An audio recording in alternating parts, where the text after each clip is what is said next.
Vamos lá. Então, aqui para explicar a tendência, né? Ontem foi um dia extremamente direcional, né? Ontem o mercado já abriu com um gapzinho de alta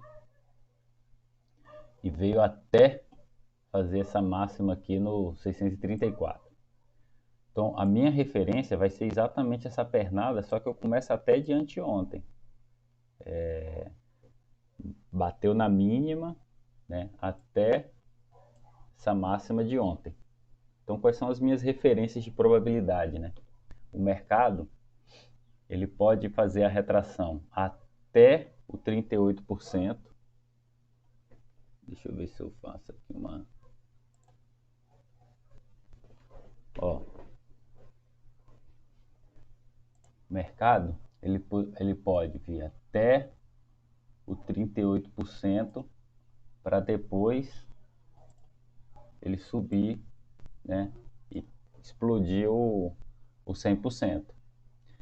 Então, enquanto ele não romper esse nível de preço aqui, enquanto ele não romper essa região aqui, eu não considero que o dólar está em baixa. Eu considero que ele está continuando o movimento do dia anterior. Então, ele pode até ficar lateral aqui, né? Ficar nesse rangezinho aqui. Mas eu não posso julgar que ele está em tendência de baixa. Então, assim, eu só penso em compra aqui. Eu posso até pensar em vendas quando chegar em níveis de máximas aqui. Mas eu estou sempre operando a uma tendência assim, macro, né? Vamos pensar aqui. Se eu colocar aqui, deixa eu apagar essas informações aqui. Né? Se eu pegar aqui, ó, o diário. Opa. Se eu pegar o diário aqui, que sujeira. Vou colocar aqui nos fios. Vou pegar no diário aqui, ó. O que está acontecendo com o dólar? Né?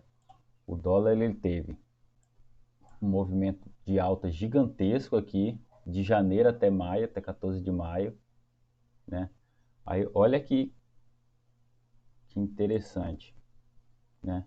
Então, essa aqui é a minha pernada. Essa aqui é a minha pernada. Então, pela probabilidade de Fibonacci, onde o mercado pode ir? Ele pode vir até essa região aqui, né? Ela pode vir até essa região aqui, que é o de 38%, para continuar o movimento de alta. E chegou muito próximo, né? Chegou muito próximo, né? Aqui, ó, chegou, pô, 4787, chegou no 4824. E aí ele continuou o movimento de alta. Então, pensando numa questão macro, o dólar está em tendência de alta. Então, eu vou traçando outros fibos, ó. Essa pernada aqui, né? Essa pernada de baixa aqui. Essa pernada de baixa aqui, né? Essa pernada de baixa aqui, eu posso tentar usar ela como referência. Só que nessa pernada de baixo, ó, já rasgou 38%. Né? Então, assim, o dólar voltou para uma tendência de alta. Então, toda vez que eu olho no dia anterior, né? Vez que eu olho o dia anterior, eu estou pensando sempre no dólar na tendência de alta, por enquanto. Né? Tem a questão das intervenções do Banco Central e tal, mas as minhas referências estão aqui. Né? Deixa eu voltar aqui para o. As minhas referências são sempre as pernadas mais longas. Então aqui, por exemplo, teve essa pernada aqui, ó. Se eu calcular o Fibo nessa pernada aqui, ó, essa pernada que teve no dia 25, né? Teve essa pernada aqui, ó. Teve essa pernada. Deixa eu apagar essa. Então, onde eu considero que esse movimento de baixa se desconfigurou, né? Eu vou considerar exatamente quando ele. Cadê? Eita, nós. eu vou considerar exatamente quando ele perder essa região aqui, ó. Que foi o que aconteceu, ó. Rasgou com gosto aqui, já começou a trabalhar acima dessa região aqui. Então ontem ele desconfigurou o movimento de alta exatamente quando rasgou esse 38,2% aqui. Então ele começou eu volto a pensar em compras. Mas se por exemplo, né, ontem eu estava pensando em venda.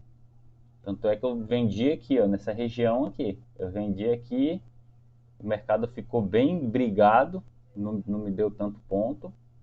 Eu tracei aqui, vendi, né? Aí eu pensei em outra venda aqui, que me deu gain também, assim, me daria gain também. Eu também não operei mais. E depois no 38. No 38 eu ia tomar stop, né? Então aqui é o limite para continuar esse movimento de baixa que teve no dia anterior. Aqui, ó, né? Teve esse movimento de baixa. Então o mercado ele poderia vir aqui, né, bater no limite do 38 para depois continuar um movimento gigantesco de baixa aqui. Só que não foi o que aconteceu, então desconfigurou. Então sempre pega o dia anterior como referência, sempre uma pernada significativa, né? Pernada de 70 pontos, 80 pontos. As pernadas que estão acontecendo aqui estão até maiores do que o normal. Então aqui, ó, deixa eu ver aqui. Ó, esse dia aqui, por exemplo, ó, esse aqui foi o dia 24, né? Dia 24. Se eu usasse aqui, né, o dia 25 como referência o dia 24. Então, o que que eu pensaria aqui, né? O dia foi um dia assim relativamente lateral perto dos anteriores, né, dos dias que tem feito. Então, o que que eu uso como referência? O mercado fez esse movimento de baixa, eu posso pegar, por exemplo, aqui, ó, esse movimento de baixa aqui, e pensar em que aqui, ó, ele fez aqui, então o mercado viria no 61,8, não me deu, né? Só que no 50% ele me deu alguma coisinha aqui, ó. Ele poderia me dar algum gain. Só que é tão difícil pensar em venda, né? Por conta disso, o mercado está numa tendência de alta. Então, geralmente as vendas são bem michurucas, as compras não. As compras têm dado gain. Aí aqui, ó, quando ele rompeu, nesse dia, quando ele rompeu a região aqui do 38, olha que legal. Depois que ele rompeu, ele veio aqui, o que que aconteceu aqui, ó? Ele veio e testou o 38, ou seja, isso aqui virou um suporte, veio, testou o suporte e continuou o movimento de alta, né? E aí confirmou que o dólar estava em tendência de alta naquele dia, né? No dia 25. Aí no